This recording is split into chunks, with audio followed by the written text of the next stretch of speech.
We begin the day with an extraordinary Washington Post investigation into what happened when U.S. President Trump left last month's NATO summit in Turkey. The Post reports that an Iranian assassination threat was considered so serious that the president of the U.S. publicly boarded Air Force One in Ankara and then secretly got off the plane again. Trump and several aides were apparently hidden inside an airport catering truck and driven across the tarmac to another aircraft. Air Force One then took off without him. Journalists and even some White House staff aboard apparently believed that the president was still with them. Take a look at this. This is Trump boarding Air Force One in Ankara on July 8th. Minutes later, a catering truck can be seen alongside the aircraft. According to the Post, Trump and several aides used that truck to leave the plane unseen and were driven to a smaller U.S. Air Force C-32A. That aircraft then flew Trump secretly to the Royal Air Force Base Mildenhall in Britain. Meanwhile, Air Force One flew separately towards the UK, carrying journalists and White House staff. They were instructed to close their window blinds. And at one point, despite Trump not being aboard, the aircraft appeared on flight tracking systems using the Air Force One call sign. Now, at Mildenhall, Trump was later seen getting off Air Force One, but the Post says he had actually already arrived aboard the smaller aircraft and was transferred back onto Air Force One out of sight. He then boarded the newer Boeing 747-8 gifted to the U.S. by Qatar for the journey back to Washington. What was the security concern that caused us to change planes? We sent this one in so that the Air Force Base here was in the same exact line. So you saw, did you see the picture? We did. Hundreds of pictures, hundreds of people. Let me see that. Oh, yeah. You can't see it too well, but there are hundreds of people out there. So they wanted to see. So they came a little bit early and we switched planes. So you're saying there wasn't a security concern? No. Do you know why they had us close our window blinds? That was not usual. Well, yeah, because you're, probably on a dangerous flight because of the sleaze bags that we have to deal with. So you think that Iran was possibly thinking of targeting? Well, I mean, if they asked you to close your windows, probably they feel that way. They didn't ask me to close mine, but if they did, I would have done it. These are sick people. So I could see something like that. I didn't know they did that, but I could see something like that. Well, there was something else the reporters did not know. U.S. officials had reportedly detected a credible plot to fire a missile at the president's aircraft. So how serious was the threat? And what does this extraordinary deception operation tell us about Iran's ability to reach an American president? I'm going to pull in now Afzal Ashraf. He's a visiting fellow in international relations and security at Loughborough University and a former senior Royal Air Force officer with experience in intelligence and counterterrorism. Mr. Ashraf, it's good to have you on the program. You spent much of your career in the Royal Air Force. When you look at this operation, what immediately strikes you? Well, I think it's curious. Clearly, there is an obvious potential threat because, of course, the United States has decapitated the Iranian regime, the Ayatollah and his family, and before that, many members, senior members of the regime. And so it's natural to assume that the Iranians would want to exact revenge and take the opportunity, if given, of assassinating an American president or leadership. However, I'm not so sure that it was more than a possibility. If it had been a very credible threat, I think we might have seen a completely different scenario. Well, U.S. officials reportedly had intelligence that was pointing specifically to a possible missile attack on Trump's aircraft. What kind of intelligence would justify precautions this extreme? Well, intelligence can come in many ways, and that could be an intercept, an electronic intercept of communication between people. It could be something on social media, which is speculative, and also it could be from a human source who might claim that they have heard somebody talk about this.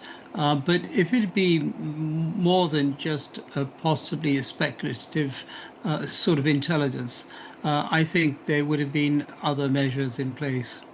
I mean, what we have here is the president publicly boarding one aircraft, secretly leaves in a catering truck, and then flies out on another plane. Does that suggest that officials were preparing for a very specific type of attack? Well, I don't think it necessarily does. You have to remember that intelligence, whatever form it takes, is announced via politicians. And of course, for various reasons throughout history, politicians have either underplayed a threat so as not to cause alarm, or have overplayed it so as to assist foreign policy and the like. Now, the fact here, of course, is that it was well known that President Trump was in Turkey because of the summit meeting. It was public, and his departure will have attracted attention from a whole host of groups. And we must remember that Iran is not the only country that wishes him unwell. There are lots of other proxy groups that might have operated against him. So they had to take some form of precaution, but whether it was a realistic threat, I mean, of course, it was a very realistic threat. We would have seen his aircraft, the decoy aircraft, as it turned out to be, at least attempted to have been engaged by a missile threat, and there is no report whatsoever of even an attempt by a missile to engage that aircraft. So we can assume that the threat was speculative at best. Well, why do you say that? I mean, make that jump there, because as we understand it, the decoy aircraft, not the decoy, but the aircraft that the president was really in, they turned off the mechanism that allows them to be tracked. So is it possible then that they were flying invisibly through the air, and that's why there was no attack attempt? Well, that can only be possible if the missile was a radar-guided missile. If it was an infrared guided missile, then very likely, and it would have been a shoulder-launched missile, the aircraft would have been seen and engaged perhaps up to 5 or even 10 kilometers away from the airport. So the point here is this. Unless it was a state-based threat, which of course Iran would have had, but Iran doesn't have, as far as we know, any capability on the ground, certainly not in a country like Turkey. And so it would need to engage from the air, and it would need to have a radar signature, which you can have if you have an active radar and you know the aircraft that's taking off. So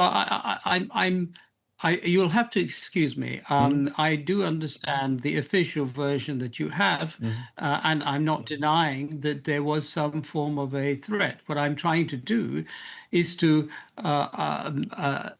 put that, if you like, alleged threat into some form of realistic context. And realistically, you would not have what we call a classic surface-to-air missile engagement, which would require a radar system, which would require pretty substantial surface-launched missiles, which you're not likely to get in Turkey, in a NATO country like Turkey. The only realistic option would have been either an attack from the air with an aircraft. Again, that's part of the NATO air defense system. You'd have to break into that. Or you would have a shoulder-launched missile, an infrared missile, the sort of missiles that the United States used in the war against the Russians in Afghanistan. That sort of missile, which is being used more recently in the Iran conflict as well, according to some reports, that sort of missile only has a range effectively of about 5 kilometers, maybe 10 under certain circumstances. That missile is only engaged visually, really, in most circumstances. So I'm not sure that the threat proved to be credible. Well, Mr. Ashraf, do you think then that the sequence of events that we have been told took place, does that exhibit then just an abundance of caution, which the Secret Service, we assume, would always want to follow when they're dealing with the U.S. president? Well, indeed, it could also exhibit an abundance of flattery. They need to prove to the president that they're on the ball. This president has been attacked twice at least, and there are being close calls. So they want to be seen to be doing a very smart job. And this would certainly have impressed the president. The point, of course, is if the threat was realistic and credible, would the United States have sacrificed one of its flagship, symbolically important aircraft, even if the president wasn't on board? And just think for a moment what would have happened if that aircraft had been successfully shot down. It would have been a coup for whoever shot it down. It would have been damaging publicity for the Americans. But much more importantly, we're not talking about government aids. We're talking about the media, the press on board this aircraft, and questions will be asked. Well, if you had credible threat, why did you allow this aircraft to take off and sacrifice the lives of those innocent people? So I think this whole process needs to be thought through. It does have very dramatic, if you like, news value. It has very dramatic, even Hollywood value attached to it. But I think we need to think just a little bit more carefully about what the level of threat there was. All I can say to you is if I had been involved in the Secret Service and if I had anything approaching a realistic level of threat, I would not have allowed Air Force One, the older version that ended up being a decoy, to take off and sacrifice the life of the crew, the aircraft, and those presumably 100+ people on board. What information would you like to have now, based on what you're saying now? What information should be made public, in your opinion, that would, remove any questions about what really happened and what was the reason behind it? Well, I don't think the information can be made public. If it's of any reasonable value, then the sources cannot be identified, and the method by which that information was acquired would jeopardize national security. But if it's not of any value, then of course it's a source of embarrassment. But either way, I don't think we can reasonably expect that information to be made available. All we can say is, yes, there was this dramatic event. We now know about it, but we can reasonably assume that the threat, if it existed, was not necessarily a credible one. And if I'm reading you right here, you're saying that there is a possibility, which we're not claiming that this is the case, but you're saying the facts as we know them to be, that there is a possibility that this could have been some type of charade, some type of theatrics in order to prove to the president that the Secret Service was doing its job and that he is as important as he's supposed to be.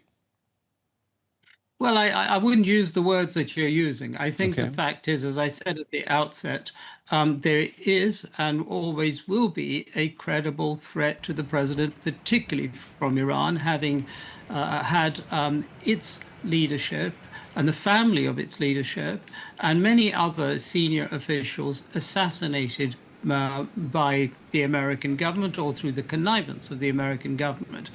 Now, at what level do you start to take the sort of actions that we have seen demonstrated here with decoys and the like, is what I'm really questioning. I think that the president himself would have felt understandably taken care of by the Secret Service, and he would have been very impressed with their originality, their cleverness, and the efficiency with which this plan was put together. I think those are pretty impressive things, and they would have impressed the president. What I'm simply saying is that if I had been involved, and if any of the professionals I know, having worked with American servicemen and American American security professionals, as well as British ones, I don't think I would have risked the lives of the decoy aircraft, 100+ people in it, and the aircraft itself, if there had been a credible threat. We appreciate your time and your insights tonight. A lot to think about here.